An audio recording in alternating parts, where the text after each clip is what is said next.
She laughed as she said, "It's right there, in open court, in front of the judge, our friends, her family, and mine. He's a liar, a cheater." She'll let it hang, letting the silence press down on the room.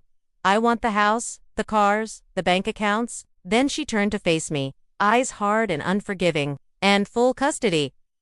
I didn't react, didn't blink. Calmly, I opened the briefcase resting by my side, pulled out a single sheet of paper, and walked it to the judge.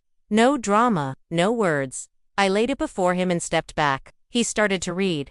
At first, his expression tightened. Then his eyes widened. She saw it. That moment, right there, her grin faltered. 6 months ago, I still believed I had a wife. I didn't realize I was sharing my bed with a stranger, a woman who'd been perfecting her betrayal like it was a performance she rehearsed every morning. She had grown cold, distant, we barely talked, and when we did, it felt like a transaction. Her touches had turned mechanical. Her phone never left her side. Still, when I looked at her, I saw the woman I thought I married. Same eyes, same lies. Then, out of nowhere, she accused me, claimed I had cheated, said she had evidence. I laughed until I realized she wasn't joking. Her expression was dead serious. That's when it hit me. This wasn't a fight, it was an ambush, a carefully plotted take. She was crafting a narrative, casting me as the villain before the real crime ever took place. I didn't scream, I didn't plead, I just listened, watched.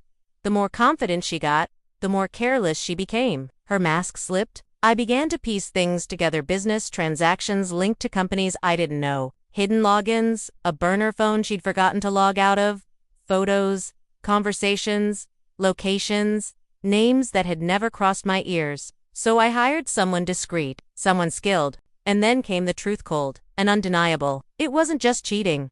It was a double life, an entirely separate existence, a child that wasn't mine. Every accusation she had thrown at me was a projection of her own guilt. The investigator delivered everything in labeled folders, verified, time-stamped, admissible, in court. But all I needed was one page. The DNA results. The proof that the boy I believed was my son wasn't the boy she insisted was mine. The boy fathered by the man she claimed was just a friend, the one she lives with now. I never confronted her. That's what she was hoping for me to erupt, lash out, confirm her carefully scripted story of instability. Instead, I gave her nothing. No anger, no accusations, just calm, rational silence. Even my lawyer didn't know. Only the judge needed to see. So when she took the stand and delivered her dramatic, well-rehearsed monologue, I simply stepped forward and placed the truth on the bench between us. The judge read it once to understand it, and then again because he couldn't quite believe it. Her confidence fractured. Subtle, but visible. She went silent. The loudest moment of the entire hearing. After a brief recess, court resumed. Her attorney had read the report by then. He looked pale, like a captain who'd just realized his ship had been sinking all along. The judge didn't yell. He asked one question. "Is this true?" She didn't answer.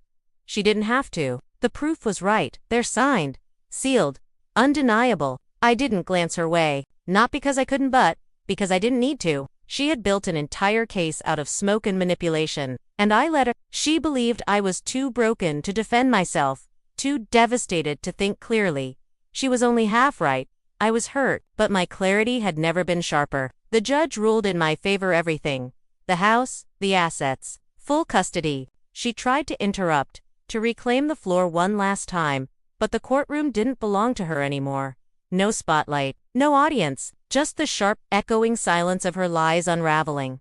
Now, I still live in the same house, but it feels different. Not haunted, just peaceful, a quiet I can finally trust. No masks, no games. I kept that single sheet of paper, framed it, not to gloat, but to remember. A token of the day. Everything she built on deception collapsed under the weight of one truth too many.